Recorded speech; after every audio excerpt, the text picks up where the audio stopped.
In Los Angeles, a young hiker named Edgar McGregor decided he couldn't just watch his favorite trail get covered in trash. So he began a mission that few people believed he could finish. He would clean up Eaton Canyon on his own.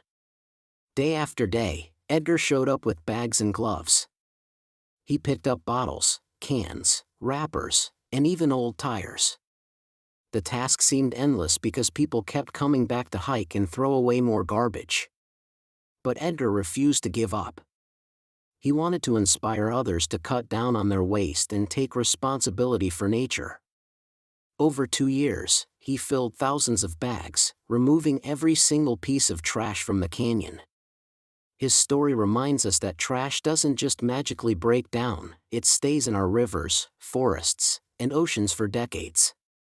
One person's determination proved that we can all make a difference if we choose to take action. This is a video by CK English. There is a link to an English exercise in the video description. Please like and subscribe.